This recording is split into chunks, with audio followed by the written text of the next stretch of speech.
Сизди машина төбөлөп кетип, 1 жыл коляскада отуруп, андан кийин спортко келдим дедиңиз. Ошол окуя жөнүндө айтып бере аласызбы? Төбөлөп кеткендер кимдер, жазаларын алдыбы?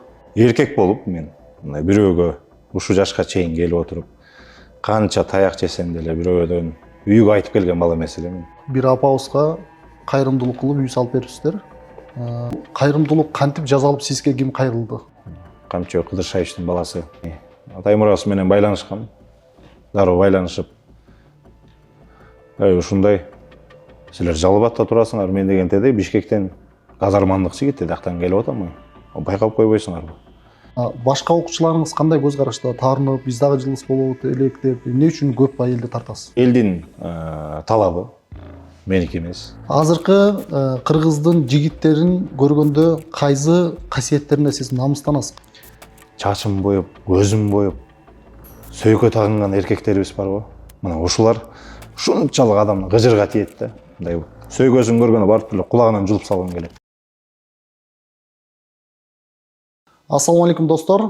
Биз кайрадан эфирдебиз. Бүгүн бизде конокто кыргыз элинин ден соолугуна пайда алып келүү үчүн көп кам көрүп жүргөн биздин агайыбыз Келдибек Атайбеков агай келди. Ассаламу алейкум. Ассаламу алейкум. Алгач жакында Азия чемпионаты болгон жатат. Даярдыктар кандай? Рахмат, буйрукса ошо азыркы учурда өтө күчтүү даярдыктар көрүп атабыз. Анткени тандоо тур өткөндө эле Кыргызстандын биринчилиги болду. Бул жактан аябай бир чоң жеңиштерди өзүбүздүн команда менен биргеликте алдык десек болот. Мынакей азыр 15 күндүк убакыт калды Азия чемпионатына. Өзбекстанда өтөт бул чемпионат. Буйрукса эми талыкпаган эмгектин жыйынтыгын эми көрөбүз деген ойдобуз. Сизге биз кайрылганда, интервьюга чакырганда, биз телеканал болбогон үчүн, таанымал болбогон үчүн дароо макулдук берген жоксуз. Көрсөтүүңөрдү жөнөт дедиңиз, сизге жибердик. Көргөндөн кийин барып макулдук бердиңиз. Эмне себептерине, кандай нерселерине таянып макулдук бердиңиз?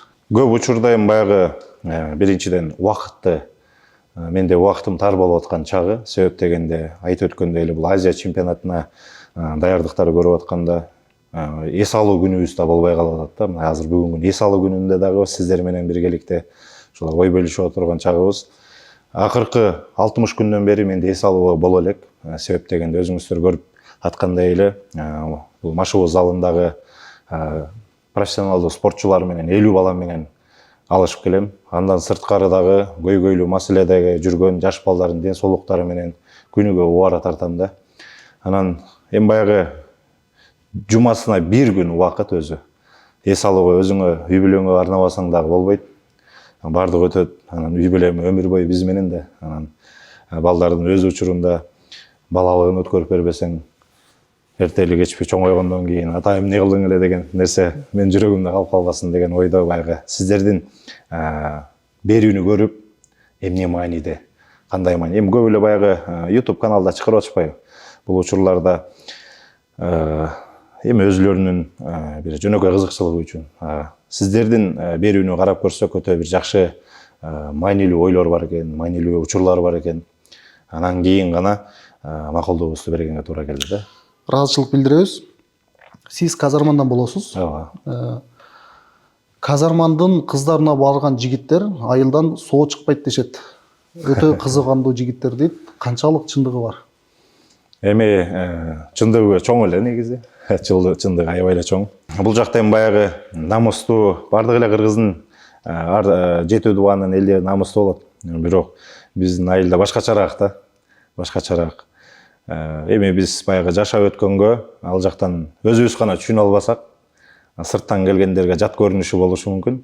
Аябай булар эми баягы тоонун ар жак бетинде калып калгандай деп ушундай бир кээ бир учурда ойлор келип калат. Андай эмес. Маданият маңыздуу, ал жакта намыс өтө күчтүү. Эми бардыгын бирдей айтууга болобу? Ал жакта дагы кемчиликтүү адамдар деле көп. Бирок сиз айткандай абдан бир кыжырлуу элдердин бири да. Чынын айткандачы. Анан бирөө келип сырттан келип бир ушундай бир эми кандай ой максатта келет, ошого жараша сый урмат көргөзөт. Жакшы ойдо келе турган болсо, биздин сыйга тим эле мындай аябай тойгуча сыйлайбыз да. Эгер жаман ойдо келе турган болсо, анын да жообун бергенге даяр да. 2009-2010 жылдары сизди машина төбөлөп кетип, 1 жыл коляскада отуруп, андан кийин спортко келдим дедиңиз. Ошол окуя жөнүндө айтып бере аласызбы? Тебелеп кеткендер кимдер, жазаларын алдыбы? Эми бул балалык кездин баягы бир тентектик убакыт болсо керек деп ойлойм. Ал учурда өзүбүздүн эми Кудай Тааланын бир бизге болгон сыноосу. Эркек болуп мен мындай бирөөгө ушул жашка чейин келип отуруп, канча таяк жесем деле бирөөдөн үйгө айтып келген бала эмес элемин. Өзүм маселемди өзүм чечип элечи. Анан эми чоң кырсык экен, келип жардамын берип, ошол учурда эми баягы каралашып жүрүштү. Мен мындай жол болсо бир оюмда бир эме органдарга кайрылуу деген болгон жок да. Өзүмдүн намысым биринчиден жол бербейт ага. Мүмкүнчүлүгүм эле болгон эмес, балалык кезим эле болгон болбосо эч кандай бир оюма келбейт эле да андай учурларчы. Эң башкысы ал учурлардагы оор күндөрдү эстегим келбейт да. Себеп дегенде кыйын учур өттү. Өзүңдүн баягы эми чоң адамдын кыйналгандагы бир туугандарга деле оор келип калат экенсиң бул учурдачы. Жаш баланы баягы азыркы ата энелерге карап турсаң, дарыгерлерден артынан чуркап жүргөн көрөсүң. Бул учурда үйдө жатып алып абдан бир ойлор келет экен да. Жаман ойлор да келет экен. Бирок жеңип өттүк акыры. Бул өчөшүү менен болгон жок, капыстан болгон кырсык. Капыстан болгон кырсык. Спорттун таяк тартыш түрүнө катышасыз. Жалпы 52 мамлекет катышат дедиңиз эле, азыр канча мамлекетке жетип калды? Бул таяк тартыш спортунда азыркы учурда негизи официалдуу түрдө 56 мамлекет катышат. Акыркы бир жылда дагы ошо 4 мамлекетте кошулду. Ошо менен 60 мамлекетте ойноп аткан чагы азыр. Өткөн жылы ошо Кытай мамлекети, Африка өлкөлөрүндөгү мамлекеттер катыша баштады. Бул спорт абдан жакшы өнүгүп аткан учуру. Себеп дегенде бул спортто негизи көп финансылык каражатты талап кылбайт. Ар бирибиздин колубуздан келе турган нерсе да. Кызыктуу спорттун бири. Анткени көп спорттун түрүндө мисалы маанисин түшүнө бербейсиң да. Бул жерде деген сен ушул эки адамдын күчтүүлүгүн түшүнөсүң да. Бирөөсүнүн баягы техникалык абалы кандай экенин, экинчисинин болсо физикалык абалын уже көрүп байкап, анан эми жөнөкөй түшүнүк менен караганда ошо жана таякты жулуп алган адам гана баягы ута турган дароо түшүнөсүң да. Кээ бир спорттун түрү бар, мен өзүм спортчу болуп түшүнө албайм да. Эмне мааниси бар, кандай болот дегендечи. Анан бул спорт абдан популярдуу болуп бараткан учуру дүйнө жүзүндөчү. Себеп дегенде ушул эле күчтүү баягы чоң мамлекеттер, Россия, Кытай, мынакей Америка, Европа өлкөлөрүнүн бардыгы бул спорт менен азыр машыгып, кызыктар болуп келаткан чагда. Эми келечегин Олимпиададан күтөбүз. Жакындап баратат. Жакынкы бир 2 Олимпиададан кийин уже кошулуп калабыз деген үмүттөбүз да. Азыр Олимпиадага кошулбай аткан себебине эмне шарттар туура келбейт? Негизи акчаң болсо эртең эле кошула турган спорт да булчу. Анан эми бул Олимпийский комитет деле ошондой да. Кайсы бир спорттун түрүн кайсы бир мамлекет алып чыгып кошо турган болсо чоң сумманы талап кылат да.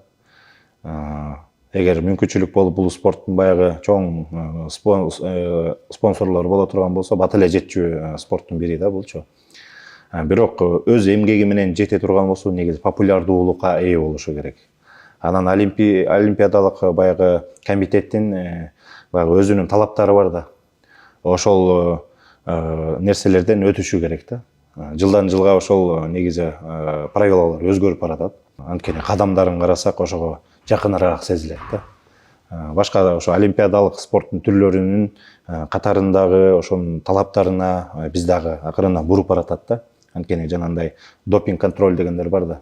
Ошондойлордон өтүп баратабыз да. Жылдан мисалы дүйнөлүк чемпионат болгондо текшерүүлөр баягы эскертүү берет. Мондай витаминдерди иче турган болсоңор, ужага катыша албайсыңар деген сыяктуучу. Азыр буюрса үмүтүбүз чоң, Олимпиададан күтөбүз деп баягы өзүбүздү да көргүбүз келет. Ушунча эмгек кылып атабыз. Акча болсо эртең эле кошулса болот дедиңиз.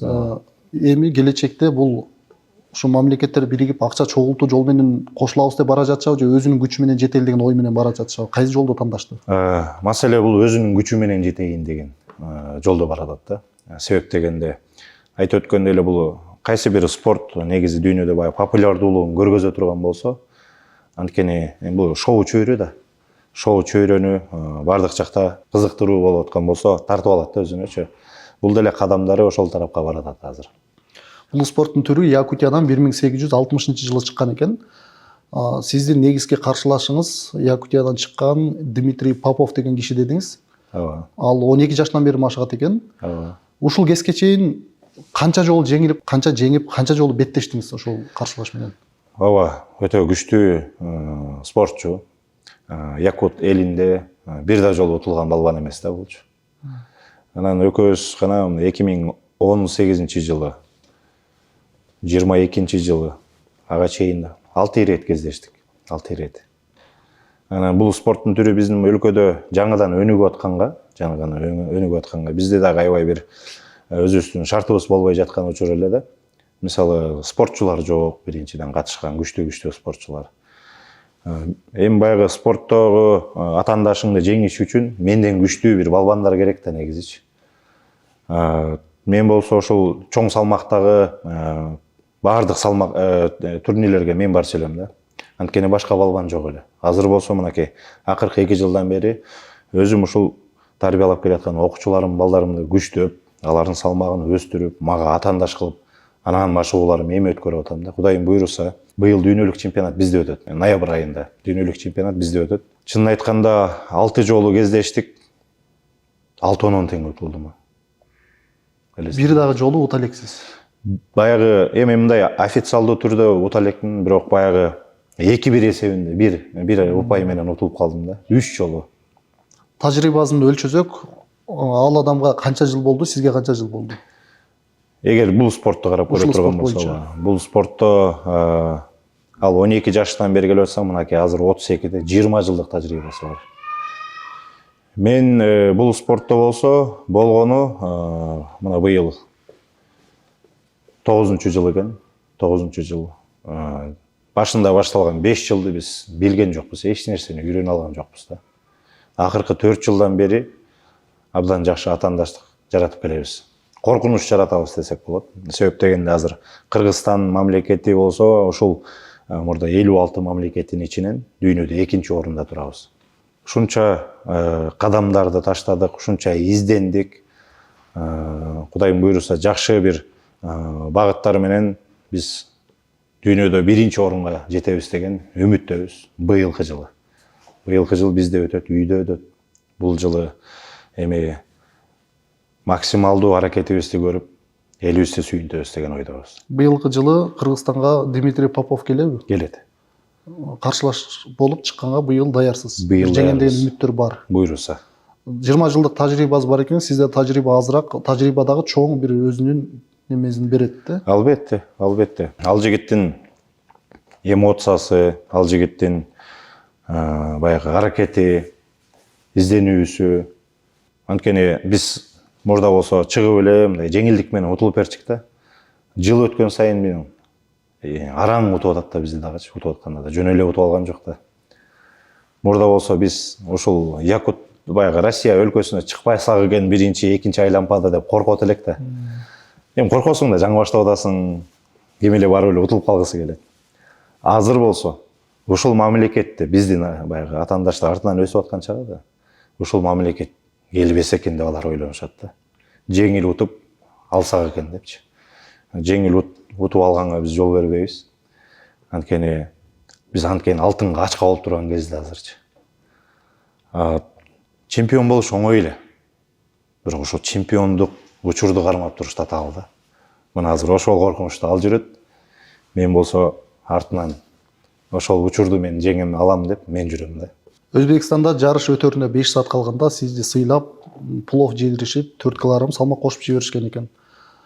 Авалдан бир чыгып турсуз, кыйынчылык менен 4 сааттын ичинде салмак таштап, бирок сиз аны атайын бир тактика деп бааладыңыз. Ооба. Бул кимдин жасаганы болушу мүмкүн? Бир каршылаштардын сизди жеңүү максаттабы, кимден көрдүңүз? Эми жеген адам биз да.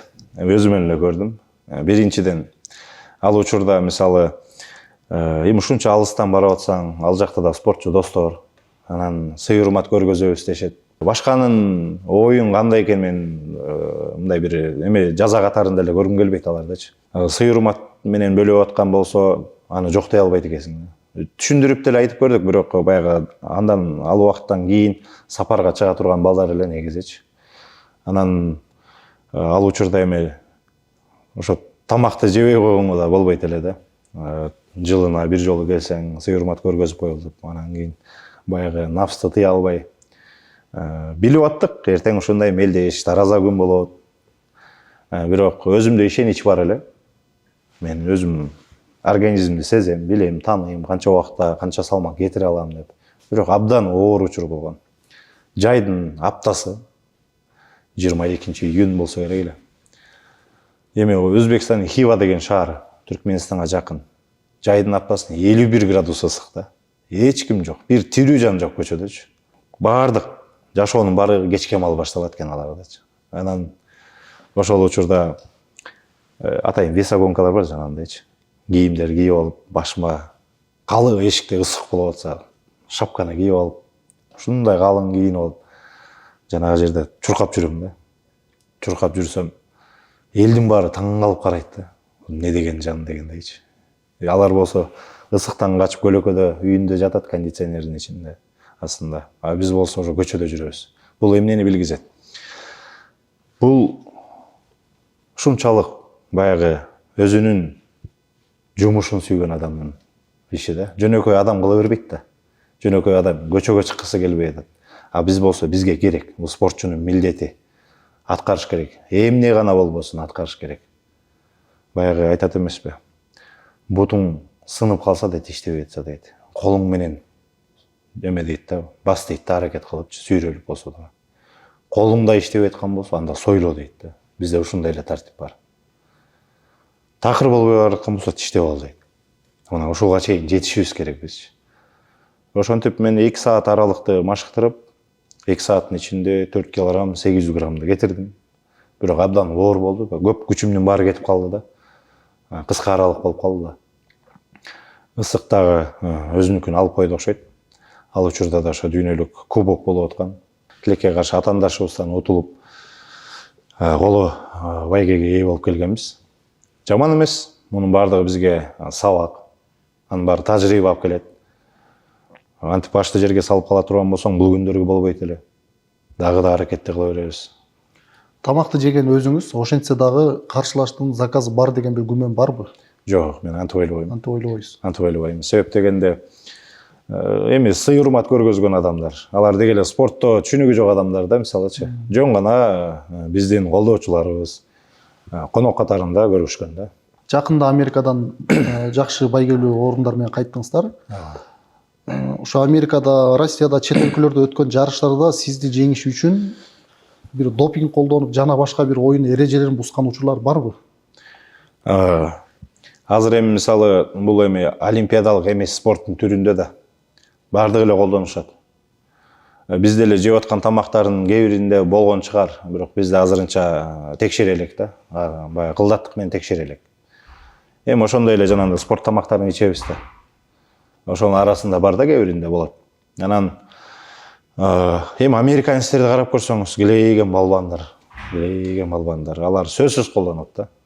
Бул спорттун түрүндө текшерилбей чыгарды. Азырынча текшере элек, официалдуу текшере элек да. Официалдуу текшере турган болсоң, көпчүлүк спортто жок болуп кетет да, спортчуларчы. Себеп дегенде бардыгы колдонушат.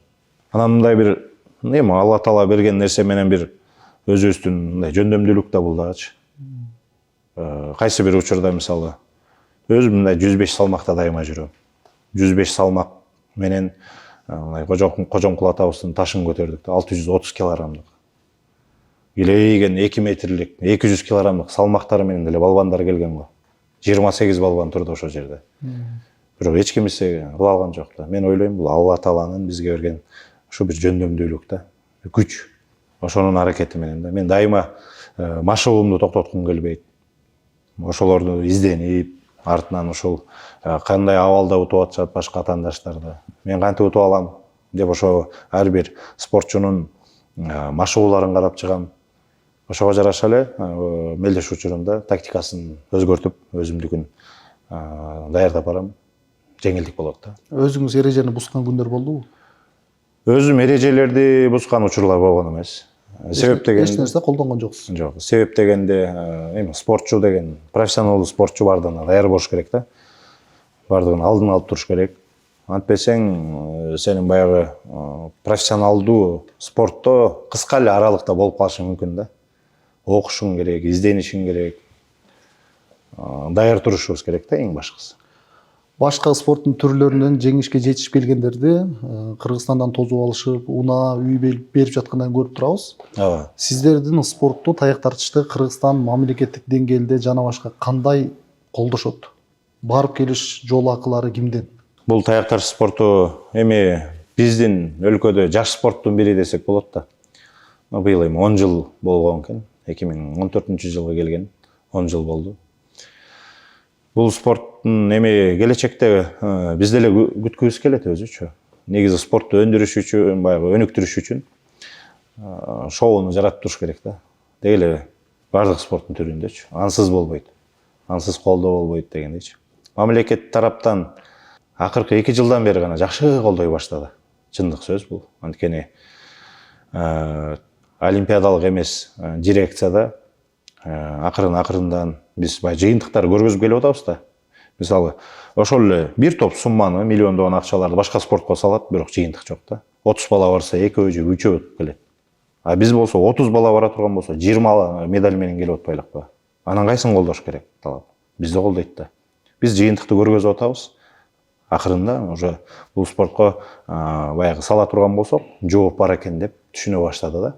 Анан сырттан келгенде сиз айткандай баягы билбейм, менин жеке оюмда элдин ынанып, азаматсың, сен ушул нерселердин бардыгын кылып атасың деген каалоо жакшы сөздөр эле мага жетет.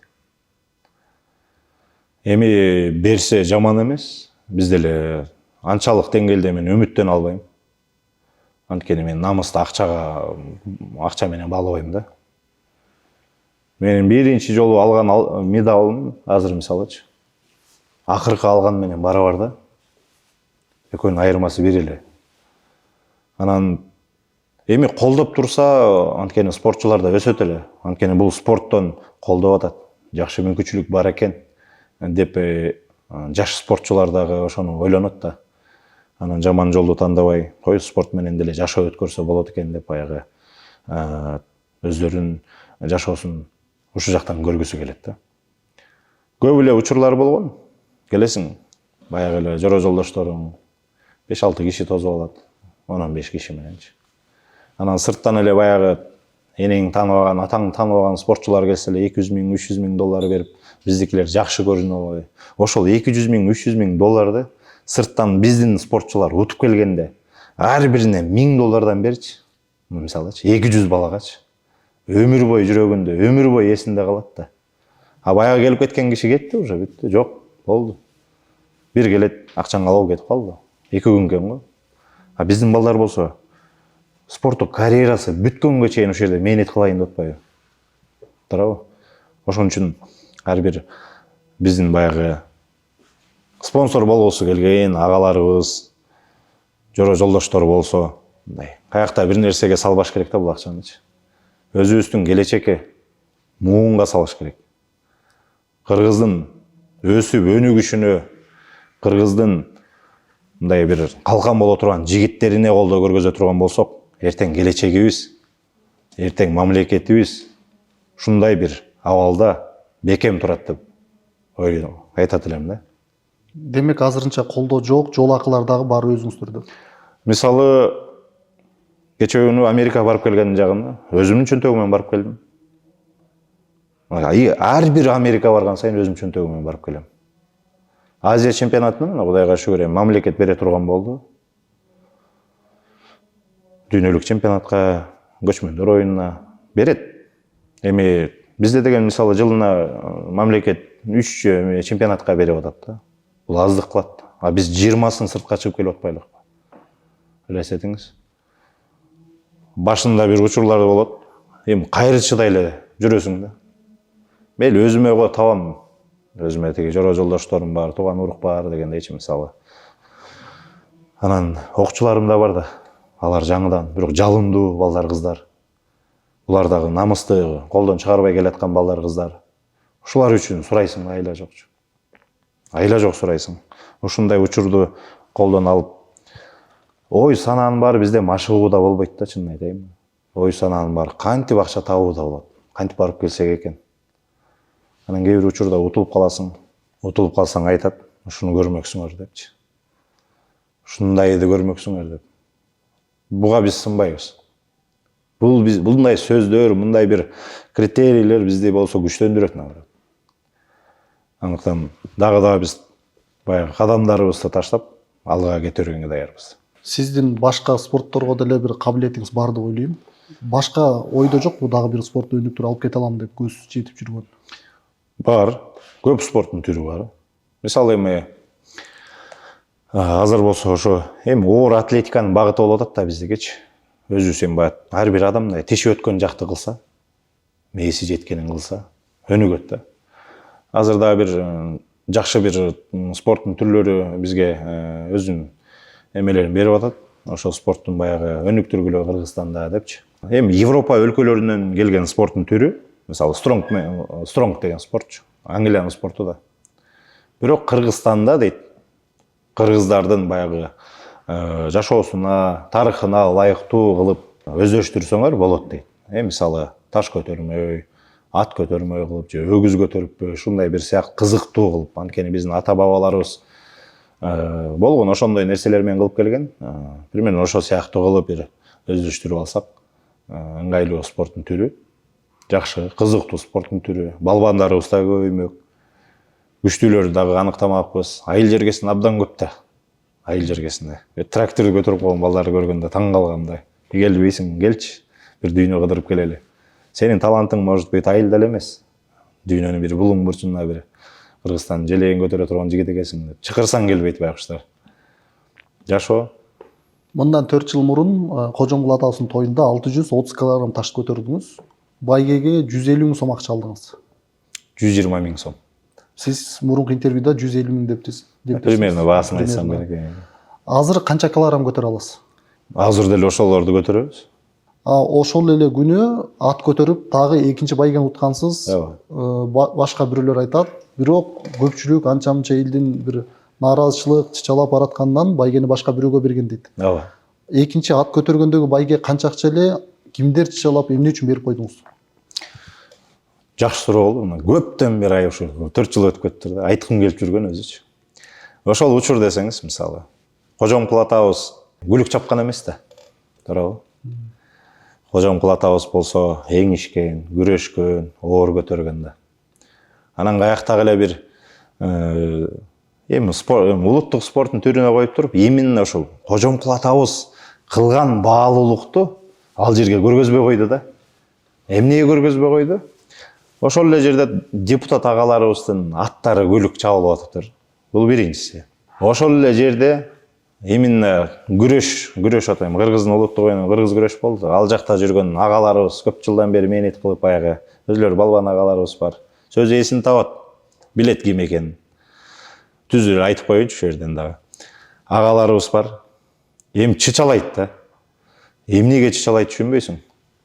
Мынтет таш көтөргөн адам дейт, ат көтөргөнгө чыга албайт дейт да. Анан айтып атам да, мейли эми баягы жашоонун эмеси менен ошол жерде мына тартип барбы ошондой?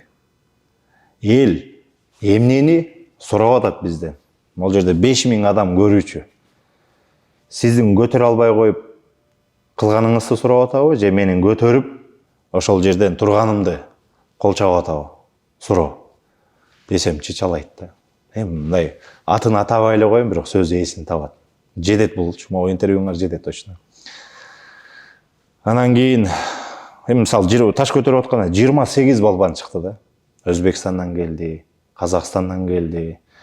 Кыргызстандын бардык булуң бурчун, мен күчтүүмүн, мен чоңмун деген бар ошол жерде турду да. Токтогулдан агаларыбыз бар экен, алып кишилер экен келейин. Алаканын көрсөң менин башым менен бир да. Бирок жылдыр алган жок.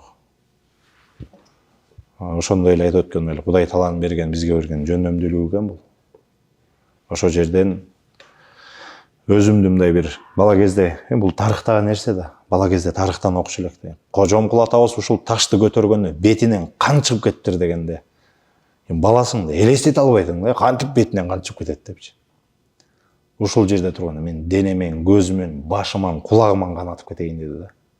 Бул жаштыктын бир эме аябай бир курч убагында көтөрүптүрбүз деп айта алат элем да. Себеп деген мен да даярдангам атайынчы. Бир ай даярданып ушундай Кожомкул атанын тою болот экен. Бул тарых да, бул тарых. Мен да ошол тарыхка, ошол китептен окуган нерсеме жашоодо мындай учурлаш болгонуна абдан бери сүйүндүм. Ошол учур келип, ошол ийгилик биздин колубузда болгонуна абдан сүйүндүм. Себеп дегенде баягы илгерки эле бир кинодогудай эле элестеттим да. Хан отурат. Эл бар. 5000 адам көрүүчү. Сүрүп атат. Бул жерден көтөрбөй койгонго болбойт эле да. Да бир мүмкүнчүлүктү айтып кетейин. Кожомкул атабыздын ташынын түбү жоонураак, башка кичине ичкерээк да өзүчү. Анын эми айтымында баягы элдердин айтымында ал ташты ийине көтөрүп алып келип коюп койгон эмес. 650 чыгат эле да. Ал Кожомкул атабызга өзүнүн атасы сыноо менен биргеликте ошол сайдын жээгинде жашаган үйүнүн Сусамырга барганда көрүп турабыз да. Сайдын жээгинде узун таш болгон экен да. Ошону чегип баягы капталдарын жакшынакай кылып анан сыноо иретинде мамы кылайын депчи, атка байлаганга мамы кылайын деп алып келген экен да. Даярдап койгон экен. Кожокей алып келип бул жерге салып койчу. Ат кайрага эле жыгачты, эме сындырып коюп атат деп. Кожомкул атабыз колтуктап ошону сайдан эми бир 100-150 метр го. Ошодон алып келип турган жана чуңкурга салган экен да. Учурунда. Анан баягы эл да фантазиялаштырып могу жерине көтөрүп келди, мындан эле алып коюптур деген сөздү айтканда, муну алып коюш оңой эмес да. Жылдырыш оңой эмес. Анан ошол жерде бир калыстар болуп атат да ошо биздеги эми. Мен кечинде карап башынан баягы мындай көтөрсө болот экен деп мындай бир пландап койдум эле да. Эртең менен келсең планың башкача го, артынан айланып калган го. Башынан көтөрүш керек эле, анткени биздин учагыбыз жетпей койду да. Түбүнөн коюп коюптур, түбү жоон экен да. Башынан койгондо кичине болсо дагы мындай өйдө жерден үзө албайбыз. Азыркы кылымдагы адамдар эч ким үзө албайт. Дүйнө жүзү боюнча, анткени дүйнөлүк рекорд 501 килограмм өзүчү. Эч ким кыла албайт. Өйдө көтөрүп, тургузуп, ошол жерде бир сүрөт калыш керек эле да. Мен кыяламдагыдайчы болбой калды. Бирок аны бир күн аткарабыз. Видеодо сиз экинчи жана Чычалады деген оюнга чыгып атты көтөргөнүңүз жүрөт. Ооба. Сиз атты көтөрүп бүткөндөн кийин чычалаштыбы? Ооба. Көтөрүп бүткөндөн кийин унчуккан эмес чыгар. Ага чейин унчуккан. Эгер көтөрө албасаңыз эч ким унчуккан эмес. Ооба. Анткени эми бир эме таластык бир агабыз болот. Анан ошо өзүнүн инилерине дагы чыкты. Ошол жерде 2-3 бала дагы биз сыяктуу аракет кылып көтөрдү. Экинчи орунду даже бермек бизгечи мейли. Мен айтып атам да мейли. Биринчи орунду албай эле коюн, сен ал. Ошо инечектерге берейин деп атам менчи. Экинчи орун болсо бере бергиле эле. Бир жылкы коюлган ошол жердечи. Ошо жылкыны да бергиси келген жок да ошол. Экинчи орунга жылкы коюлган. Баш байгеге эмне коюлган? Автоунаа болчу. Автоунаа. Анан аны да бергиси келген жок да. Ошол эле жана ал агабыз да таш көтөрүп аякта да өзүнүн ызчысын салып, тияка келип атты бир аз кыймылдатып коюп анан кийин дагы агадан да алгысы келип атат да. Ошондо айттым эле анан. Мен бул жерге акча үчүн же машина үчүн келген жерим жок. Кааласаңар тиги машинамды эле ала берсеңер болот. Эгер мындай ызы чоло берген болсочу. Мен бул жерге намыстуу жигитмин. Мен тарых үчүн келип атам. Тарыхты биз калтыргым келет ушундай. Тарыхта жашап өткөн адамдардын кылгандарын биз кыла алабызбы деген суроо менен өзүмө жооп издеп келгем. Мен жообумду таптым. Маселе ат эмес, машина эмес. Мен өзүмдүн жообумду таптым. Калган эл мына 5000 адам. Эмне дейт? Ошондой болот. Сиздин оюңуз мен үчүн маанилүү эмес. Ошентип кетип калгам. Демек мунун баары жана депутат агабыздын арты менен тирештер болуп атат да. Депутат агабыз эмес. Депутат агабыздын баягы агаларыбыздын ошол жерде аттарынын эмесине, байгелерине жашынакай машиналар коюп койгон го. Анан ошол жерде мен дароо эле суроо бергем. Кожомкул атабыз эмне улак тиги күлүк чапканбы? Кожомкул атабыз 200 килограммга жакыныраак болгон ат көтөрүп анан ушунча чуркап койгонбу деп мындай бир түздөн түз суроону бергем да. Анан ошол жерде да бир азаматсың балбан деп анан бир жерге баягы депутат агаларыбыздын баары жүргөн экен. Тамак ичип атышыптыр да эми укмуш. Байкуш артист эжелерибиз, байкелерибиз ушунчалык алардын настроениясын көтөрөбүз. Жайдын аптасында тимле тердеп, бышып ошол жерде баягы сый урмат көргөзүп атат да. Абдан бир ушунчалык бир намысыма тийди. Чыкыртып эми балбанды жакшы сөздөрдү айтып болду. Рахмат алга делечи. Анан этегинде ушул бир 10-15 депутат агаларыбыз турат да, анан келип $100 берип коет да. Бербей эле койсо болмок экен дедим менчи. Албай эле коеюн десем, анан жанында бир тааныш балдар бар эле, баягы жардамчыларычы. Эми алып коем дейт. Албай эле коеюн дегем. Жөн эле таанышып койсом болот эле да, мисалычы, агаларыбыз. Ушунча адам туруп эми мындай колунда жок эмес да алардынчы. Колунда жок эмес да. Берсе спорт үчүн, кыргыз үчүн берип атат. Жашынакай кылып берсин, бербесе жанагынтип анан аябай бир ушунчалык бир ичиме бир мен намыстуу жигитмин менчи. Өзүм намысымды акчага кое алып сата албайм менчи. Акчанын астында ылдый көргүм келбейт өзүмдү. Ушундай кылып кетти. Эшикке чыгып бир туталанам да. Жанагы таш көтөрүп аткандагы нагрузка эчтеке болбой калды. Жүрөктүн нагрузкасы жаман экен да болчу. Мээдин нагрузкасычы, намыстын нагрузкасы бул. Аябай туталанып. Анан кийин эми мейлен болор болду, анан кетесиң да. Ушул таш көтөрүү, бир оор нерселерди көтөрүү боюнча көп адамдарда суроо жаралат. Ден соолукка зыяндуулук канчалык, ошо менен бирге кошумча суроо. Таш чайнар агабыздын трюктарына кандай баа бересиз? Бул дегеле, орустарда бир жакшы сөз бар го. Физкультура лечит, большой спорт калечит дейт да. Бул чоң спортту өзү негизи эле кыйын эле. Бардык бир миңдеген спортчулардын этеген карасаңыз бирдеке болот да. Билебиз биз, осознанно келебиз да бугачы. Кабыл алып. Мен деле могу ар бир машыгып аткандарым этегинде бир туура эмес кылып кое турган болсом, кыйын боло турганын сезем мен делечи. Мен деле башында мынакей автокырсыктан бутумдун сол жагым сынып. Күнбүрүк өлгөн сайын жанды кейитет. Күнү сыган сайын андан да кейитет. Бардыгын басып өтөбүз да, жутуп өтөбүз.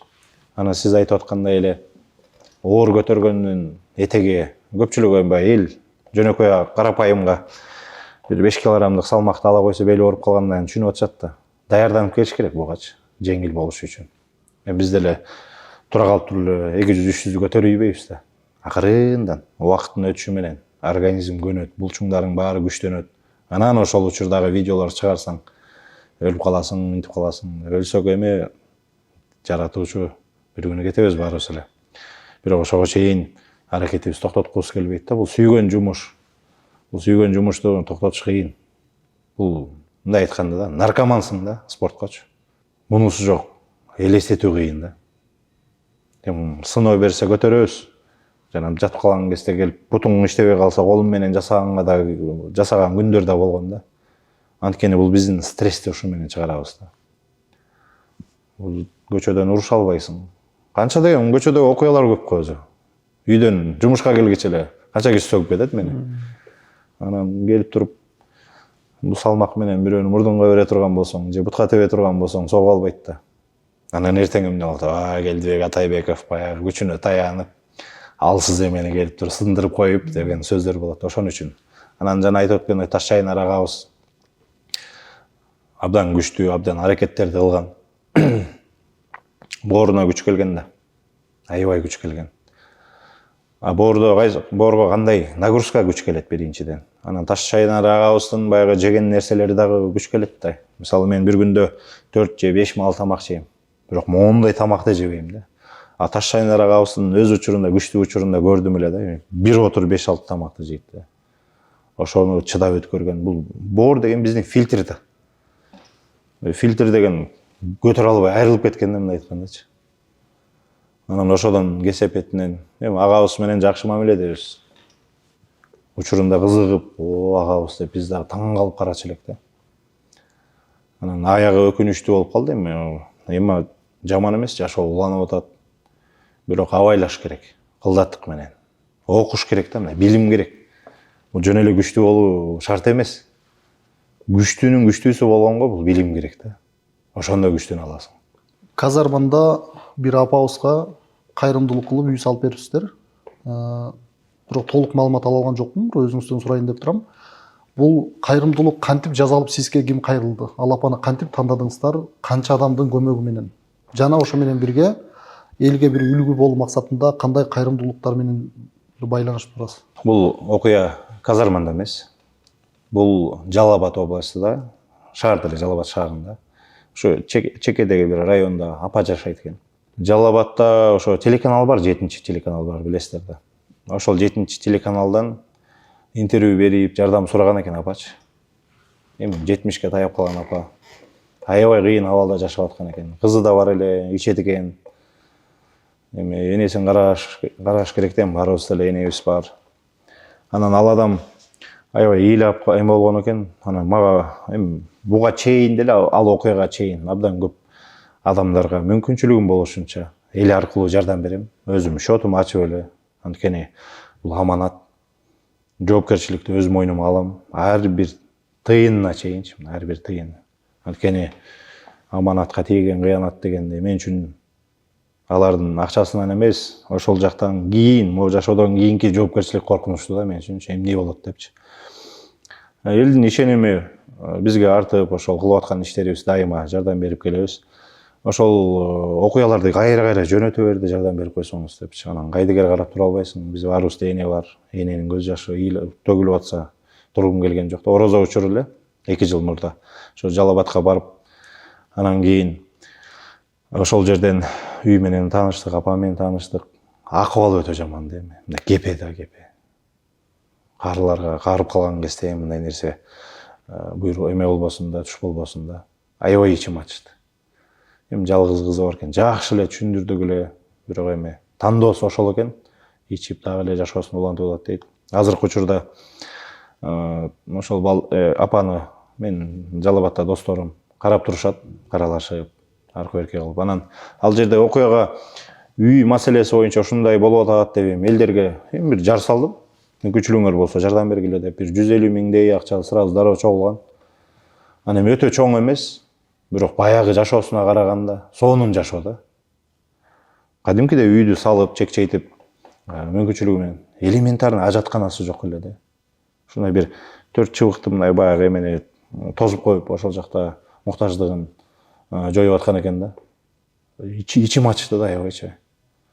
Карылык да ушундай келип калган жаман экенин көрдүм да. Анан кийин дароо эле ошол жерден кайрылып, анан чынын айтыш керек, Камчы Кыдыршаевичтин баласы ким эле? Таймураз. Таймураз менен байланышкан. Дароо байланышып, ушундай силер Жалал Абадта турасыңар, мен дегенде Бишкектен казармандык жигит жактан келип атам. Байкап койбойсуңарбы? Чын деле дагы байланышып ошол. Жолуккан жокпуз, байланышып сразу эмне керек экен, жардам керек болсо биз да көмөктөшөлү деди. Анан ошо керектүү көп нерселерин алып берди учурундачы. Анан бул сөздөн кийин айтышы мүмкүн эми. Тиги мындай болуп атат, калинден атат. Жок, мен көргөн да эмесмин ал баланы. Жөн гана телефондон байланышып, мындай эркекче кайрылдым. Эркекче жооп берип койду. Берди, ал тиги жака барасың, азыр бир жардамчым барат. Бир ирим барат, ошол муктаждыгыңарды чечип берет, эмне керек экен бардыгын айткыла деди. Бир 200 миңге чейин жанагы эми баягы устага эмне керек боло турган болсо, кирпич, тиги булардын бардыгын кылдык. Анан үйдөн ичине керектүү нерселер магы килем, төшөк, аркы беркелердин бардыгын өзүбүз алып, жанагы эл чогулткан суммагачы. Ошону чек-чейт бүтүрүп, апанын ыраазычылыгын алып, азыр сонун ар бир күн сайын батасын берип отурат. Кудайга шүгүр. Эми себеби эле бири-бирине себеп. Мен өзүм чөнтөгүмөн деле баягы өзүмө керектүү коомчулукта болуп аткан нерселерди кыласың, аны оң колуң менен бергенди сол колуң көрбөсүн дейт. Анан эми көп адамга жардам бергим келет, көп бюджетим жок да мендечи. Өзүңөр көрүп атасыңар. Бул жактагы эле 60 балага бюджет издеш оңой эмес да. Сиздин азыр ушул турган формаңызды, дене түзүлүшүңүздү кандай болгондо жоготуп аласыз? 3 себеп. Биринчиден, оорусам баары кетет, ооруп калсам эле. Анткени мен эми баягы орун көтөрө албайм да. Экинчиден, режимден чыксам, режим чыкпаш керек. Режимге эмнелер кирет? Тамак, уйку. Тамактануу, уйку сөзсүз. Анан үчүнчүсү машыгуу. машыгуум жок боло баштаса форма жок. Азыр машыгуу залында сиз машыктыруучу болуп иштейсиз. Бул жөн гана машыктыруучусузбу же өзүңүз арендага алып иштетесизби же өзүңүз ачкансызбы? Бул бир. Экинчиден, алдыда кайсы областтарга машыгуу залын ачасыздар? Сунуштар көп түшүп жатат. Бул машыгуу залында өзүм менеджермин биякта. Баардыгын өзүм карайм, өзүм иштетем.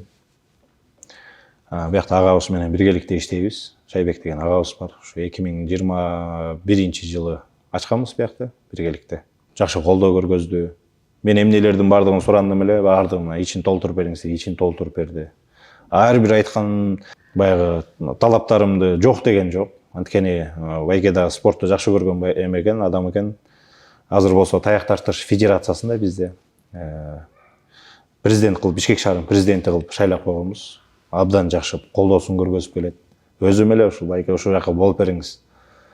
Эми баягы жардам керек болуп атат десем жок деген жок. Всегда ушундай бир колдоосун көргөзүп келет.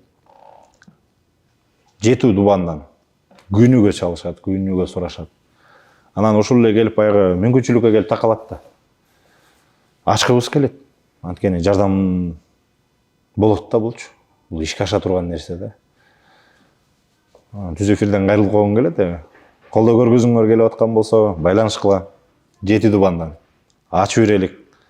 Канчадан элдерден сооп табат элек да. Бул азыркы учурда көйгөйлүү маселелердин бири болуп атат да, бул ден соолук маселесичи. 20 жыл мурда кантип курсагыбыз тойгузабыз деген көйгөй болуп аткан болсо, эми азыркы учурда кантип арыктайбыз деген кыжалатчылык да. Спорт менен машыккандан кийин кайсы бир убакта таштап койсоң, салмагың андан көбөйүп кетет деген карапайым элде түшүнүк бар. Бул чынбы? Ар бир адамдын организми индивидуальный да. Спортчулар таштап койсо толбойт, арыктап кетет кайра эле. Анткени биз деген дайыма тартипке көнүп калган организмчи. Күнүгө 4 малын жеп, 2 мал машыгуусун улантып, организм көнүп калган. Ошон, мисалы мен ошондоймун да. Машыкпай койсом мен арыктап кетем. Канча жесем деле мен семире албайм да. Жөнөкөй адамдардын организминде деген кыймыл жок да. Бир аз келип туруп, 1-2 ай, 3 ай келиши мүмкүн. Организм алардыкы наоборот калыбына келип дене жыйналып атат да. Таштап койсо кайра эле жайылып кетет оңой эле. Окуучуларыңыздын ичинен бай элди көп тартып Инстаграмга чыгарып турабыз. Биз дайыма көрөбүз, көп жазышат, бай эл үчүн көрөбүз дегендер бар. Башка окуучуларыңыз кандай көз карашта? Таарынып, биз дагы жылдыз болобут элек деп, эмне үчүн көп бай элди тартасыз? Бул элдин талабы, меники эмес. Мен наоборот башка окуучулардын баарын чыгаргым келет. Анан кийин элдин талабы көбүрөөк ушул жигитти, ушул кичинекей. Өзүң көрсөңүздөр мына чачнагай болуп турбай. Бул баланын да баягы өтө оор маселе менен келген. Мындан 2 жыл мурда келди эле.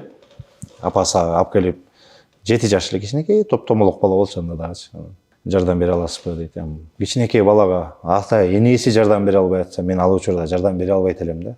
Себеп дегенде бала да ыйлайт. Ыйлай турган бала керек эмес бияка. Бияктан ийгилик жарата турган адам керек болот бая. Анан анын баардыгын мен бир адам болсо карап турсаң болот, анан бул жакта деген 100 адам жүрөт. Кыйын болуп калат эле да. Анан кийин ала алган эмесмин. Арадан 2 жыл өтүп кеттир, анан мына деп отуруп эле. Өткөн ошо 2 ай мурда келди. 3-ай ай болуп баратат азыр. Дагы бир жолу келгенде бала чоңоюп кичине мындай. Бирок апасын ушундай көз жашын көрүп, мындай жүрөгүндөчү бир акыркы үмүт менен келгенин сездим да биринчи келгенде. Жок дей алган жокмун да. Колуман келишинче ушул баланын өмүрүнө бир салым кошкум келди да. Бул өмүр. Мындай чындык сөз да булчу. Кээ бири болсо мындай серьезно карабайт да бугачы. Анткени бул баланын ден соолугунда көп маселе менен келди. Ушу 9 жыл бою дарыгерлер жардам бере алган жок. Чындык бул. Бул бай эл келип, аракетин кылып баштагандан кийин Оштон да бир бала келди. Давлет деген энебиз. Анын апасы алда 14 жаштагы бала эле, 15те. Анын апасы да ыйлап кайрылат эле да. Көрүп атса, абдан ыраазы болот. Күнүгө ыраазы болот. Күнүгө жазып турушат. Балабызды бир чөйрөдөн чыгарып кеттиңиз депчи, бир кыйынчылыктан алып кеттиңиз депчи. 2 айда маселесин чечтик. Канчалаган эндокринолог, дагы психолог дейт, психолог жардам берет. Психолог, эндокринолог, диетолог бардыгы өзүбүз бу жерде. Болгончо кичине мүмкүнчүлүк керек, убакыт керек анан болду. ошол кичинекей жанагы дары дармекке кетирген акчалардын баардыгын ушул жерге эле салып койсо, 1 жылга байлап коет. 3 айда кетирген акчаны 1 жылга бияка салып коет да. Бат эле чечилет. Анан өмүр бою жашоосунда, сезиминде спорт деген нерсе пайда болот дагы. Алып кетет ал. Түшүнүү менен. Бул спорт ден соолукта. Ден соолуктун булагы деп эле айтылып атпайбы? Жашообузду алып жүрүшүбүз керек да.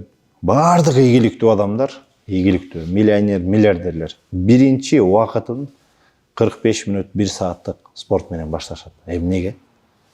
Биз жөнөкөй эле адамдар тоготпойбуз да. Анан бир күнү келип, анан онтолоп барып, ооруканага жатып калгандан кийин ойлонобуз да. Келип алып, анан врач 200 грамм иштесе, 200 грамм шорпо ичип, бир жумуртка жесе, бир жумуртканы жеп коюп жата беребиз да. Андай кылбаш керек. Бай элдин бир видеоңузда бай элдин жүрөгүндө бир маселе бар экен, оорузу дедиңиз. Азыр абалы кандай? Ал бир айыга турган маселеби же өмүр бою жүрө береби? Көп деле зыяны жокпу? Башында келгенде негизи анализдерин карап, дарыгерлердин кеңешин алып, анан ишти баштайбыз да өзүбүз. Ата-энесин бардыгын текшерип келесиздер деп жөнөтөбүз.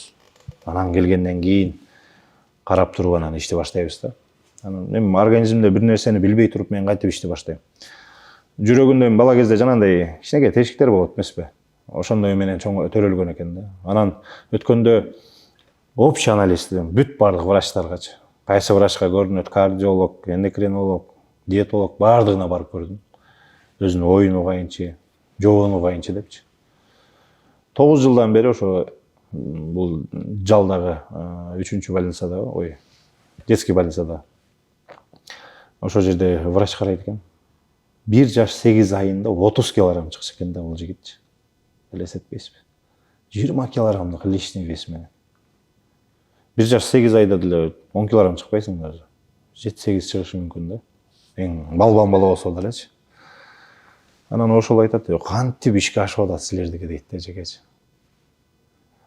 Просто мындай тартип киргизиш керек. Анан кыймыл киргизиш керек да, керектүү кыймылды. Буйруса жаман эмес. 2 ай өткөндөн кийин текшерди бардык. Жүрөгүндө эч бир маселе жок. Эндокринологко барсак, гормондордун бардыгы калыбына келе атат дейт. Процесс жүрүп атат, значит. Алдыдагы 5 ай, 1 жыл дейлик. Ушунча башталдык, 1 жыл күтүш керек да. 1 жылдан кийин зыңгыган жигитти көрөсүздөр. Бай элди дээрлик Кыргызстан баары таанып калды десем да болот. Бир борсок чыгарган ишканаданбы же бир кандайдыр фирмаданбы рекламага чакырса, бай эл үчүн барып реклама тартылганга канча сурайсыздар? Эми келип атат акырындан талаптар менен. Эми ушунча жыл эмгек кылдык, арзан болбойт. Арзан болбойт. Бир кызыккандар болсо, билип турса, бир чет жакасы мынча деп примерно айта аласыздарбы? Ооба, айтабыз. Эми мындай аны баягы өздүк эме менен сүйлөш керек болот да. Чынында эле алар жаңадан баштап аткан ишкерлер болушу мүмкүн. Акыбалына карап сиздин баягы ушундай бир эмеңерди алалык, атыңарды алалык, могу. Бирок ишти биз кылалы дейт да. Ал жагында сүйлөшсөк болот. Көп эле келип атат мындай. Именно бул жеке ишкерлер, жаш балдар эртең дагы мынакей бир жерге чакырып атат. Колдообуз көргөзөлүк депчи, мисалычы. Ыраазы болосуң. Бирок азырынча эч кимге макулдук бере элексиздер рекламага. Ооба, реклама бере элекпиз. Сиздер жаш кезде мушташтар эркекче өтчү дешет. Ооба. Азыр бирөө жеңилип бара жатса, бычак колдонуп, тапанча такап, болбой калса арыз жазып жиберет. Негизи жашоо ушундай закондуу болуш керекпи же биз тескерисинче эркекчилик жоголуп, бир намыс жок деп эсептейбизби? Өтө жакшы суроо болду. Азыркы эркектерге айткым келет элем да. Мурдагы биздин бала кездеги тарбия, таалим эркекче өтчү эле да. Күнүгө чыгып көчөдө агалардан бир жака бир жолу жеп, курсакка бир тепкилеп, дене башты бир көгөртүп алып келгенден рахат алып жатчу элек да үйдөчү. Ушундай да. Эч ким өлгөн эмес эле. Азыркы эркектерде мындай удар эмес, сөз көтөрө албайт.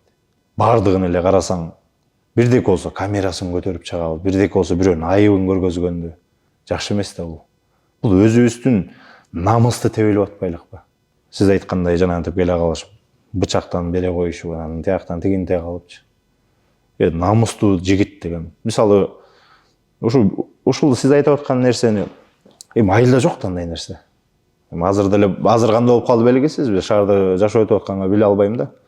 Бирок айылдан мынчалык окуяны көрбөйсүң го. Билинбей эле өтүп кетет. Баягы мурду сыныптыр, тиш сыныптыр деген эле болбосочу. Шаардын ичине мурдун сындырып, анан тишин сындырып көр азыр. Сенсация го чиркин мондай бир.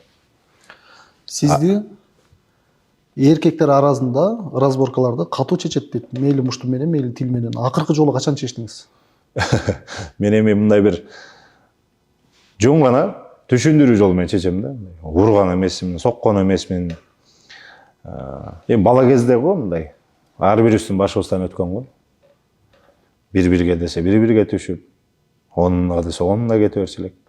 Ошонун кесепеттери мынакей ушундай бир чоң кырсык алып келген да. Анан түшүндүк да. Мунун баары да керек эмес экенинчи. Анан азыр болсо мындай эркекче эле сүйлөшө турган маселелер болсо, ушундай эле сүйлөшөбүз, мисалычы. Мага көңүлүмө туура келбей атабы, намысыма шек келдирип атабы, үй бүлөмө же жакындарыма кылып аткан болсо, ушундай эле барып эле бетме-бет сүйлөшүп эле.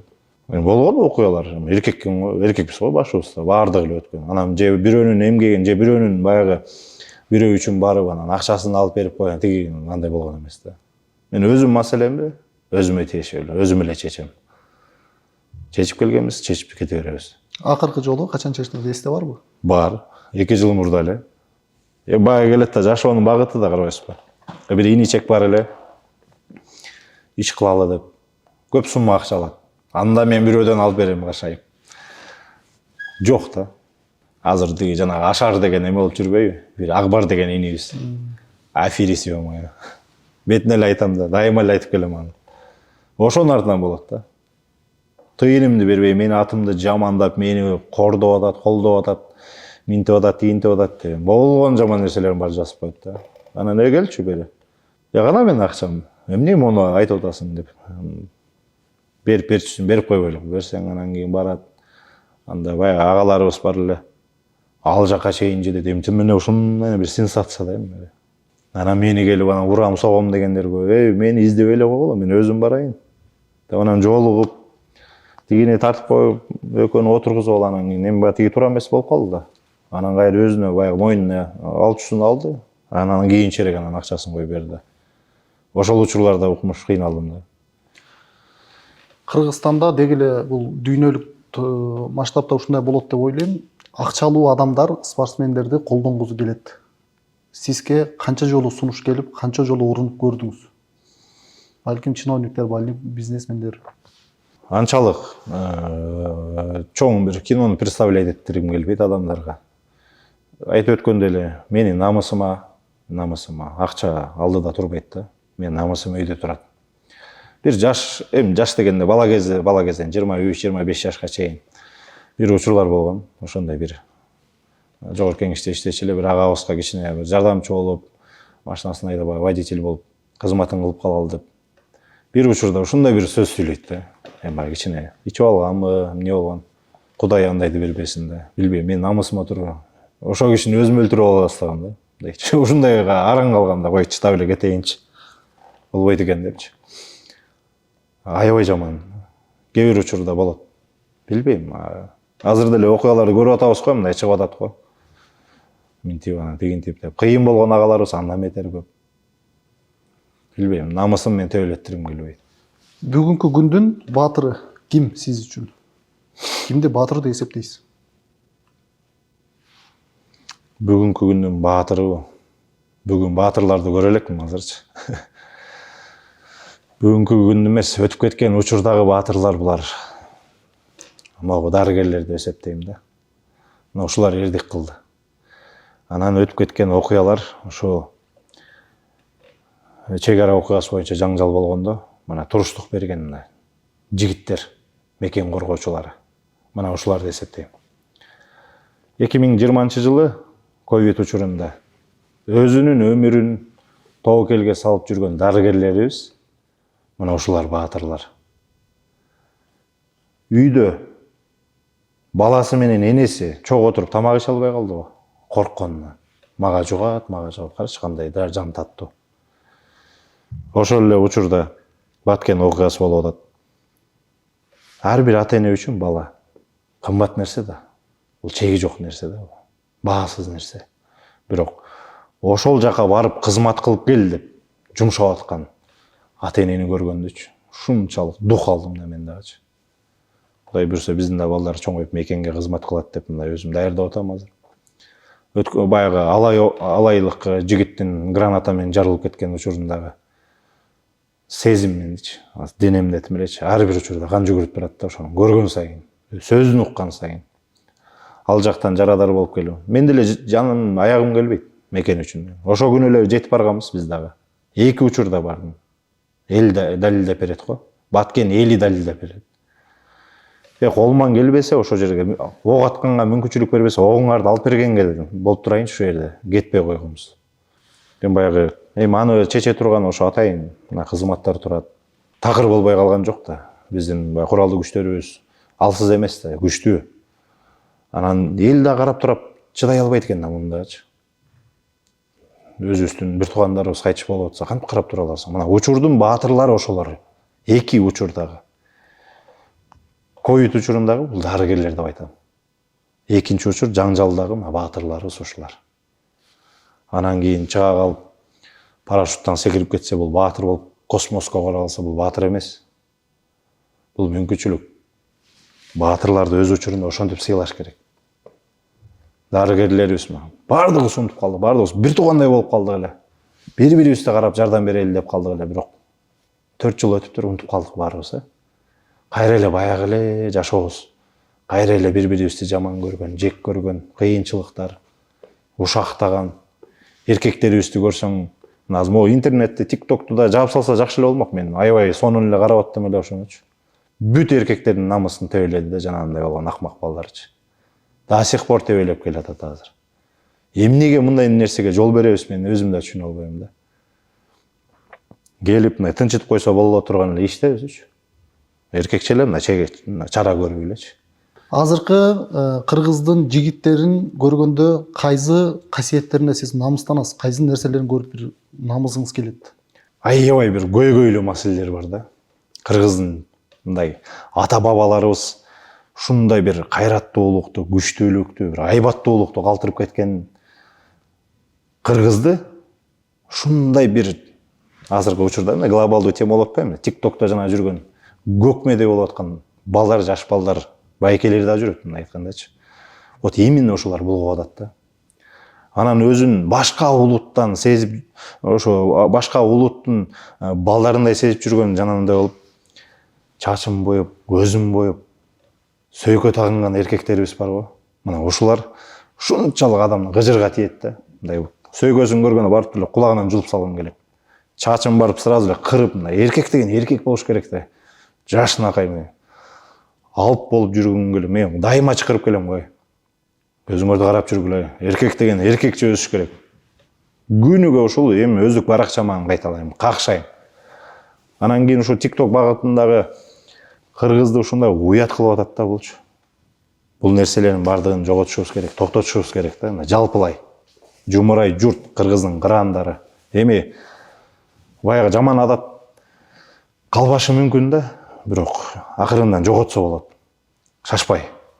Эми анын бардыгын чогултуп алып бир жерге келип уруп согуу эмес, түшүндүрүү менен кылып акырын чекеге чыгарсак болот да. Жалпылай кылышыбыз керек. Ансыз бул нерселер токтобойт. Менин колуман келе турган нерсе, жалгыз барып кылсам эртең мени жамандап чыгат. Ошондуктан жалпылай кыргыздын кырандары биригиш керек да. Мындай нерсени жоготуп койсо болот. TikTok'to iç кийимдин аялын кийип элге чыгып аткан кыргыздын жигиттерин көрсө, Манас атабыз эмне демек азыр? Эме да сразу алып келип туруп эле дарыга асмакчы болосуз, барсын алмакта. Мына. Ушундай эле болмок да. Мына мен жеке оюмдачы. Кудай таала бир мүмкүнчүлүк берип, закондуу түрдө мүмкүнчүлүк берсе, бүгүн барып туруп эле келтирет элем алардычы. Сен уят кылып атканың үчүн сен күнөөгө батпайсың деп, анан кийин муну кылганың үчүн сен жоопкерчиликке тартылбайсың деп бул жашоодо кыла турган болсочу, азыр эле кылат элек да. Ошо күнү мындай тазалайт элек да. Мүмкүнчүлүк жок ушундай нерсечи. Оор атлетика менен машыккан Эмиль Надырбаев деген жигит менен кандай байланышыңыз бар? Акыркы жолу качан сүйлөштүңүз? 2012 жылы Аят Эки фильм деген чыккан. 11 жылы чыкса керек эле. Ошол фильмди көргөндө ошол агаларды көрүп, Кыргызда деген ушундай агалар бар турбайбы? Чоң алып денелүү жигиттер бар турбайбы?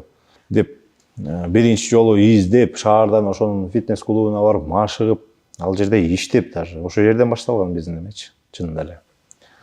Үйрөнүп, өкүл ата да койгом да. Анан кийин учурдун эмнегедир байланыш менен кылгысы келбеди да. Же спорт бизге ортого атаандаштык жаратып салды окшойт. Мен ушундай түшүнөм да. Акыркы жолу канча жыл мурун сүйлөштүңүз? Акыркы жылы 2 жыл мурда эле бир мелдеш болгон, ошол жерден учурашып калганбыз болду. Эмил Надырбаев менен сиздин ортоңузда өтө чоң бир пикир келишпестик жаралган деген сөздөр бар. Канчалык чындык? Өткөндө сиз Инстаграмда түз эфирде отурганда көп киши жазып атты, сиз жооп берген жоксуз. Ооба. Мындайда мен артты карап жашагым келбейт. Алдыга гана. Артта көп кыйынчылыктар болгон. Айтып өткөндө эле мен өкүл ата деп чоң статус менен сый урмат көргөзгөн адам эле. Бирок байланышы менен кылгысы келбей койду. Эмне кылгам жаман иш кылган эмесмин. Дайыма ушундай кыргыздын кыраандары мен алдыма салып жүргүм келчү ушул күндөрдөчү. Ошо алдыбызда бизге бир акыл насаат айтат деген адам деп эсептеп келчүмүн да. Бирок андай эмес, наоборот мен айта турган учур болуп калды. Эми кандай кабыл алышым керек аны? Эч кандай бир эмем жок, мындай конфликтим жок. Ошол эле мен ойлойм, спорт эле бизде бир баягы эме болбойбу деп окшойт. Мындай бир атаандаштык жаратканы үчүн эле. Ошол мен да көп учурларда утуп кеттим. Ошол эме болуп калды окшойт. Билбейм, кандай сезим кабыл алды аны. Кандай болсо дагы эмне үчүн байланышты үзүп атканы сиз үчүн түшүнүксүз. Түшүнүктүү болсо дагы бир сый урмат катары жаман көрүнбөйт деп айткыңыз келбейт. Деп түшүнсөк болобу? Болот. Мисалы мен сиз айткан 10 жыл болуптур да. Такыр түшүнө албайм. Эмне себептен депчи. Же бетке келип. Мисалы мен агаларды кандай эсептейм? Мен өзүм кандай агамын? Эгер менин инилерим, окуучуларым туура эмес кылып аткан болсо, дароо барам дагы мына бери тартып туруп эле, берсе курсакка бир согуп турупчу. Сен могу жерде туура эмес кылып атасың. Моундай кылып жүрсөң жакшы болот деп, кайра түзөп жетелеп алып кетип калам да. Ал ким? Биз агабыз. Аганы көрүп ине өсөт дейт. Анан агалар бизге ушундай нерсени айтпай атса, түшүндүрбөй атса, өзүнчө эле дулуңдап жүрсө, мен эмнени түшүнөм, эмнени? Каяктан ответ табам? Жооп таппай эле жүрөм да мен дашык болчу. 10 жыл өтүп кетти. Жарайт, киного тартылуу үчүн адамда талант, анан харизма болуш керек. Сизде харизма бар. Киного тартылуу ойдо жокпу? Оюбузда бар, бирок азыр эмес. Себеп деген азыр профессионалдуу спорттун пигинде турабыз. Бул спорттун убактысы өзүбүзгө абдан көп талап кылынат да. Фильмде билесиздер, айлап, күндөп дедакта тоо таш болобу, же бир каякта жүргөнгө туура келет. Бир күн ачык болду десе ачык болушуң керек. Арыкта десе арыкташың керек. Бул спорттун пигинде турганда бул нерселерге бизге жолтоо болуп калат да.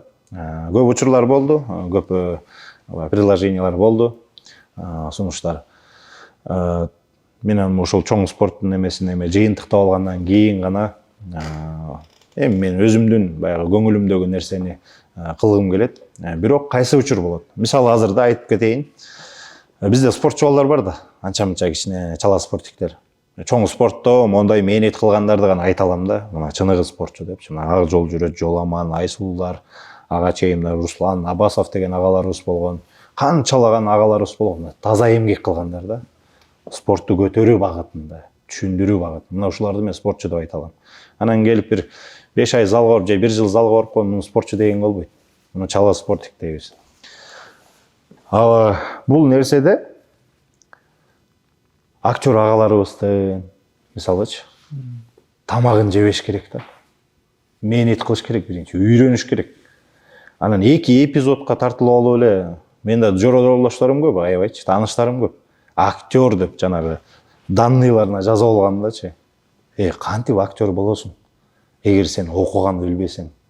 Тиякта окуш керек да, мээнет кылып. Алар 5 жыл окуду. Театрда үйрөнүп окушту, иштеди 10 жыл. Бирок бир заслугасы жок байкуш агаларым, эжелеринчи. Абдан мен ичим ачышат да. Мен көп агалар, мисалы, Дем театрындагы чоң актерлор менен аябай жакшы байланышым бар. Үйрөнгүм келет. Биякта дагы 1-2 байкелерибизди машыктырам. дайыма сурайм байкелерденчи. Кандайларды жаратыш керек, эмнелер бул секрет эмне дейт. Алар деле келип сурайт да, кантип булчуңдуу болушуң керек деп сураган сыяктуу эле мен да ошону кантип таланттуу актер болсо болот. Кандай кылыш керек аны?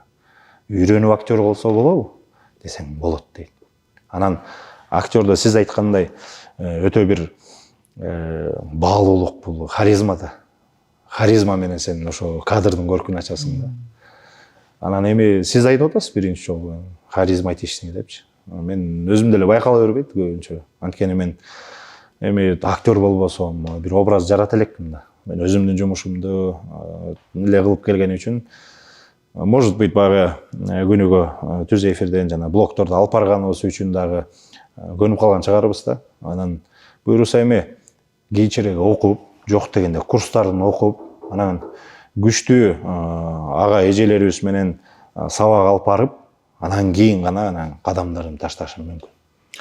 Акыркы 4 суроо калды, ошо менен жыйынтыктайлы. Сиз Америкада жарышка барганда, жарыш бүткөндөн кийин кечинде бөлмөңүздө жатканда, түз эфирде отурганда мен да көрүп турдум. Ошондо бир кыз жазып атты, мен сизди сүйүп калдым, сүйөм деп. Сиз ага жооп бердиңиз, бирок толук кандуу эмес, балким сени сынап атасың деп бир ишенбегендей түр көргөздүңүз.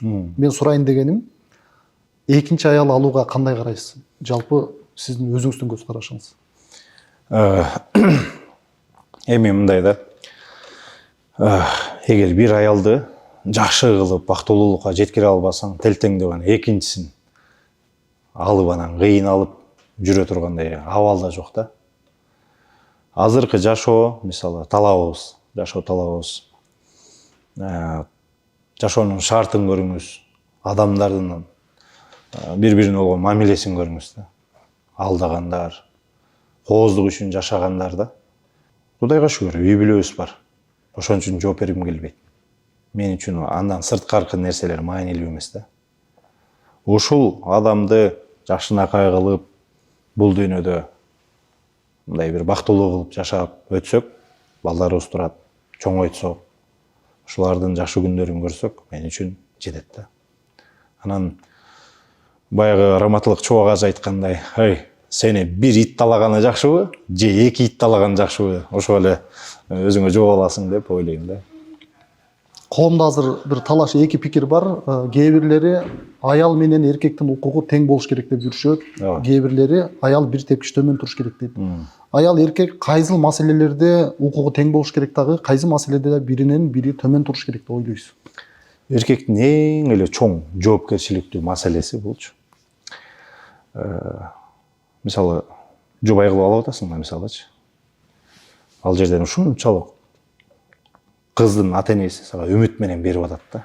Болгон жоопкерчилигин бардыгын, кызды узатып атканда баягы ханышандай кылып узатып атат да. Эми ошону жоопкерчиликти алып алып келип туруп анан бир аз убакыт өтүп кызыгы кеткенден кийин, кызыгы кетип атат да, көбүнөчү. Кыз үчүн баары пайда болуп атат да. Эркектин жоопкерчилиги бул кайсылар? Ошол жерден алып кеткенден баштап өмүрүң өткөнгө чейин бардык муктаждыгын чечүү да. Койт кандай муктаждык болбосун. Бүт баардыгы сен экөөбүздүн мойнубузда да, мисалы эркектикичи. Анан кийин ушу кичинекей глобалдуу маселе болсо эле ушу сөз көтөрө албай атпайлыкпай. Угуп кой да. Жеңип атпайсыңбы? Кайсы арыбызга күчтүүбүз дейт, оор көтөргөнүбүзгө? Жок. Эң күчтүү учур ошолордун жарым сааттык сүйлөп аткан сөзүндө да. Угуп койсоң баарын жеңесиң. Анан кийин өзүң чече бересиң. Жашынакай болгондон кийин эле түшүндүрүп коесуң. Укугу дегенде мисалы эркек кие бериш керек, эркек жей бербеш керек, эркек эс ала бербеш керек, эркек путешествие эмес. Аялдын укугун дагы ошо тебелебей, анын сый-урматын, даражасын ошо көтөрүп кетүүдө да. Мына сен ошондо кадыр баркың көтөрүлөт. Бирдей карап, бирдей эле болгону жакшы. Эгер аялың жакшы чыкса да. Анан кээ бир учурда мисалы кыздарыбызга деле баардык эркектер жамандай берип байкуштар да дугу чыгып калбасын. Айткым келет да. Өзүнүн жашоосун кыйрата албай атып, кээ бир айымдарыбыз бар го, кыздарыбызчы. Анан башкага совет бергениңерди токтотсоңор, бул ийгиликтүү күн болот да. Мисалычы, ошол жашынакай жолдошу менен мейли кээ бирлери бар, уруп коет экен, согуп кеткен, анан айла жок качканга туура келет. Но кээ бир учурда бар, телтеңдеп акчанын артынан келип издеген кыздарыбыз да көп да. ошону эле сүйлөй берет. Только оюнда ийгилик, акча. Жашынакай бакыт деген нерсе бар. Ушул баалуулукту дагы кармаганды үйрөнүшүбүз керек да. Ошондой бакытты сага мүмкүнчүлүк түзүп берейин деп атат. Бирок кичине колунда келбей жатат да, болбой жатат. Ага да убакыт керек да. Мисалы мен жаңы турмуш куруп атканда эч нерсем жок эле. Студент элем мисалычы. Келинчегим колумду сураганда ата энеси ишенип ишенбей эле берген, бирок мен айткам, 10 жыл күтүп тургачы. Эгер 10 жылда силердин кызыңарды жакшы кылып мындай жашоого алып келе албасам, кайрап кете берсеңер болот. Анда деле бир 30га чыгат экенбиз. Жапжаш эле убакыт болот. 3 жыл, 4 жылдан кийин уже түшүмүн бере баштады биздин чыдамкайлыктынчы. Чыдаш керек. Укугу тебелебейт деп баягы айымдардын эметип берсе, бул деле ашыкча сөз да кээ-бирдечи. Айымдарыбыздын көпчүлүгү да мындай бир аша чаап мындай жанагындайларды бузуп үйрөп атпай, жанагындайчы кеңеш берип аткандарчы. Укпай эле коюш керек андайдычы. Сенин жүрөгүң эмнени угуп атат, сезип атат. Мына ошо багыт менен кеткен жакшы. Мен бирөөнүн кеңештерин уккум келбейт, чын айтайынбы. Жашоого болгондочу. Анткени сенин жашооң мага туура келбейт, меники сага туура келбей калышы мүмкүн да. Ал анан дагы сен кандай адамсың? Сен мендей адам эмессиң да. Экөөбүздүн жашообуздун, экөөбүздүн алып жүргөнүбүз даже туура келбей калат. Ар бир адам өзүнчө индивидуальный нерсе болот да. Өзүбүздүн тандообуз, сүйлөгөнүбүз. Ошондуктан эркектерге дагы намыстуу нерсени айтып келейин. Азыркы мындай глобалдуу теманы карап көрөлү. Көчөдө кетип аткандар, чоң жашынакай машиналар айдап бараткан, кымбат машиналар айдап бараткан кимдир? Эркектерибиз да бар, жигиттер да көп, бирок көпчүлүгү айымдар. Жашынакай кымбатыраак ресторанда тамак жеп отургандар кимдир? Тоже айымдар. Анан кийинки маселе. Мындай жигиттер, мен аябай жүрөгүмдү өйткөн нерсе да. Ар бирин угуп турсаң айтат элем да, мындай дух берет элем. Бирок бул эфирден дагы айтып алайын. Такси кылган, охрана кылган, бул жалкоонун жумушу да. Жок, жаман иштеген жакшы, бирок убактылуу болсун да. Байланып алгандар көп да. Жалкоонун жумушу булчу. Чыгыш керек мындай сфераданчы. Эмгек кылыш керек. Кет мен чап. Мына ошондо пайда. Мал бак, бизнес кыл, ошондо күчтөнөбүз.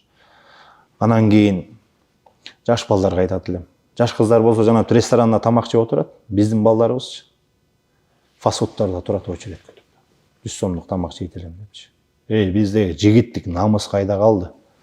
Ошол кызды алып барып, жашына калып тамак бере турган биз го. Карай турган биз го.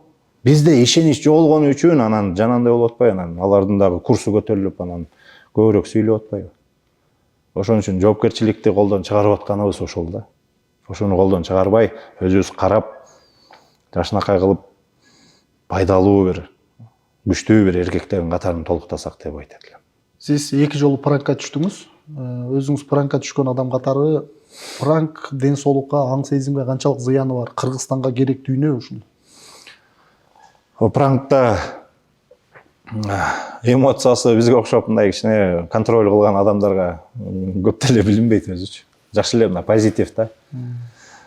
Бирок өткөндөн кийин учурунда болсо, анын бардыгын жутуш керек да. Мисалы мындай дейм, пранкты деле мындай ар бир көчөдөгү адамга салбайт да, таяк жерин билет да. Ошон үчүн эл тааныган, эл арасында жүргөн адамдар, булар деген өзүн билет, өзүн кармаганды үйрөнгөн деп анан ойлонуп аны салышат да. 2 жолу салды. Биринчисинде карап көрсөм 22 мүнөт чыдап турмун. Көчөдөгү адам менен 2 мүнөт чыдап сүйлөшө албайсың го өзү мисалычы. Аябай оор болгон. Бирок ар бир учурда ошол эле көйгөйлүү эле маселелер болгон да. Биринчи учурда ошо актер жигит аялын бирөөнүн көзүнчө аябай басынып сүйлөп аткан, аябай бир эме болгон да магачы. Терс таасирин тийгизген. Ошо аялды коргош керек. Кордош эмес, коргош керек да. Экинчи учурда болсо бизди ушундай тарбиялаган. Ушундай эне тарбиялаган, тайнем тарбиялаган. Сен кандай адам болбосун, алик алып жүрү. Көчөдө жана ичип алган адам, ал өмүр бою ичип жүрбөйт. Ал бир учурда жакшы адам болгон, бирок ушундай бир маселелерден жүрөгү чыдабай, көтөрө албай, өзүн бузуп койгон депчи. Ал деле жакшы адамдар да, жүрөгү таза. Кебетеси булганган менен караба деген да, жан дүйнөсүнүн сулуулугуна карап жүр деген да. Ана экинчи учурда ошондой эми тамак жеп атасың, курсагы ачып келип калды, жейм деген сыяктуу эмени көргөзүп атат. Анан кийин эч кандай жок дей албайсың мисалычы. Эмне тамак экен го бул. Чөнтөгүбүздө акчабыз бар, алып берип койгонго эмне мүмкүнчүлүк жокпу? Жөнөкөй эле көрүнүш мен үчүн болгон да. Жегиси келип атат, жеп алсын депчи. Эфир жыйынтыктап калдык. Биздин эфирдин этегине көп көрөрмандар жазып калат. Эфириңер бир тергөөчүдөй допрос алгандай болосуңар. Ооба. Анан ушундай деген бир пикирлер бар. Анан окшош бир допрос эмес, жөнөкөй суроо берейин десең, суроолоруң жөнөкөй деп жазышат. Сиз үчүн кандай болду эфир? Өтө кызыктуу болду. Анткени негизи мындай да, баягы көйгөйлүү маселелер, журналисттин максаты өзү ушу да. Көйгөйлүү маселелерди чукуп чыгуу да. Туура эле бул жакшы багыт да, мындайча. Аябай артынан мындай. Мага кээ бир суроолоруңуздар күтүүсүздөн болду, бирок айткым келип жүргөн учурлар бар эле. Азыр айтып алдык дегендейчи. Көрүңүздөр, бөлүшкүлө наоборот ушундай жакшы эме да. Анан жана антип эмнени жейсиң, эмне ичесиң эмес дегендейчи, майда чүйдө эмес. Мына ушундай бир маанилүү суроолор болсо, колуңан келишинче маанилүү жооп бергенге аракеттенебиз да. Кызыктуу эфир болду, мага жакты. Өскүлө дагы көйгөйлөр угулат, билинет. Канчалаган адамдар может быть ушул биздин учурдан кийин дагы жанагы башында сөз болгон кээ бир маселелер чечилип калышы мүмкүн. Себеп дегенде байланыша албай жүргөн чыгар, көрө албай жүргөн чыгар, же бизди кандай адам экен деп дагы бир тааный албай жүргөн чыгар. Пайдасы эле көрүп атам мен. Сизге ыраазычылык билдиребиз. Ошол убакыт аз кезде жакында бир Азия чемпиондугуна даярданып жаткан учурда бизге бир көңүл бөлгөнүңүзгө ыраазычылык билдиребиз. Ишиңизге ийгилик. Рахмат. Урматтуу достор, ушу менен эфир аягына чыкты. Биздин каналга сөзсүз катталыңыздар. Кийинки эфирден көрүшкөнчө, ассаламу алейкум.